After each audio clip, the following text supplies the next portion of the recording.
Le CrossFit est une discipline prévoyant des adaptations pour permettre à tous les athlètes de réaliser n'importe quelle épreuve, et ce, peu importe le niveau ou les limitations. Et ces adaptations peuvent permettre même à des athlètes rodés de progresser en respectant le stimuli prévu. Développons ce sujet ensemble. Juste avant de commencer, si vous appréciez ces vidéos hebdomadaires, pensez au like, commentaires, enregistrement. Un partage en story aide énormément à la visibilité. Toute forme de soutien est grandement appréciée. Que ce soit en termes de complexité de mouvement, de charge soulevée ou autre, le CrossFit s'adapte à ses pratiquants et l'on classe majoritairement les séances en deux catégories. Les RX, qui sont les séances réalisées comme elles ont été programmées, sans adaptation, et les Scale, qui sont les mêmes séances, mais réalisées avec n'importe quelle adaptation. Le travail en Scale peut donc représenter une adaptation de l'ensemble des mouvements d'une séance, ou simplement d'une seule charge sur un mouvement moins maîtrisé, ou finalement de n'importe quoi. Et c'est ça qui permet à des compétiteurs, mais également des personnes âgées, désentraînées, en surpoids, handicapées, de toutes s'entraîner ensemble. En partant de ce postulat, on pourrait donc en déduire que pour progresser, il est essentiel de réaliser les séances en RX. En effet, ce seront les standards attendus en compétition, et après tout, plus on s'entraîne dur, plus on progresse, non? Eh bien, pas vraiment. Déjà parce que si c'était le cas, autant travailler avec des standards encore plus hauts que le RX pour encore plus progresser. Mais surtout parce que le CrossFit est un sport qui va demander énormément de qualités physiques différentes, et elles seront toutes travaillées avec un large éventail de mouvements. Par exemple, un épaulé jeté lourd, c'est de la force. Une série de 30 à réaliser aussi vite que possible, et on passe sur un travail un peu plus orienté endurance. Des épaulés jetés lourds, séparés par des longues phases de course à pied, et ce sont encore d'autres qualités physiques qui sont travaillées.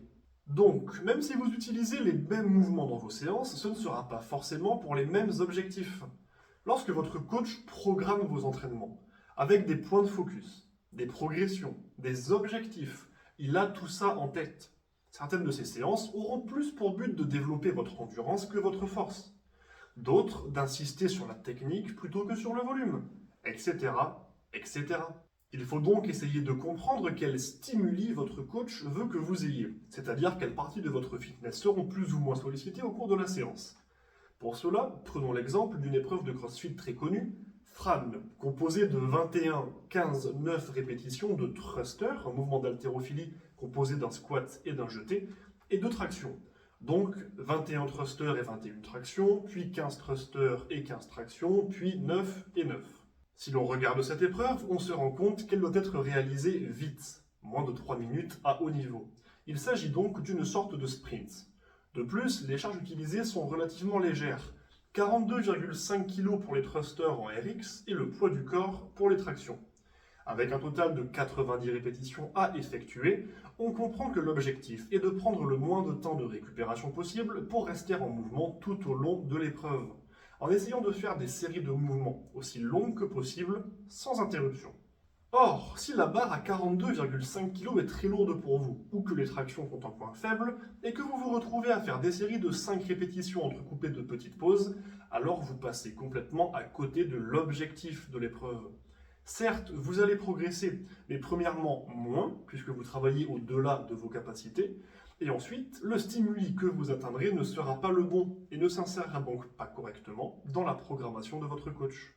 La programmation et la planification sont des travaux très précis, surtout dans le CrossFit qui est un sport contenant beaucoup de points à développer. Les coachs se basent sur des connaissances et des expériences en physiologie, en psychologie, en anatomie, etc. Donc s'ils ont prévu un stimuli plutôt qu'un autre, il y a une raison. Et vous progresserez plus en essayant de le respecter, quitte à adapter certains points, plutôt qu'en voulant à tout prix réaliser la séance en RX. On voit souvent dans les salles de musculation des gens tenter de soulever des charges trop lourdes pour eux qu'ils ne maîtrisent pas. Et on se dit qu'il ferait mieux de la diminuer pour mieux travailler. Eh bien, cet état de fait s'applique également aux autres mouvements. Le fait que vous soyez techniquement capable de réaliser une séance d'une certaine manière ne veut pas dire que c'est forcément une bonne idée. Donc, pour reprendre notre exemple, si réduire la charge sur les thrusters, ou ajouter un élastique pour faciliter les tractions, voire les remplacer par des tirages aux anneaux, vous permet de mieux coller aux stimuli prévus par votre coach, alors faites-le.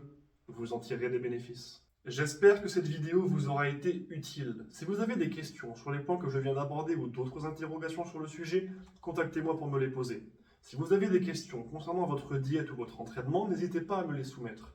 Si vous cherchez un coach ou un préparateur physique, mettez-vous en contact avec moi et nous échangerons afin de mettre en place un suivi adapté à vos objectifs. Et s'il y a un sujet en particulier qui vous tient à cœur que j'aborde dans ce genre de vidéo, faites-le moi savoir. Sur ce, bon entraînement et n'oubliez pas, rendez-vous fiers.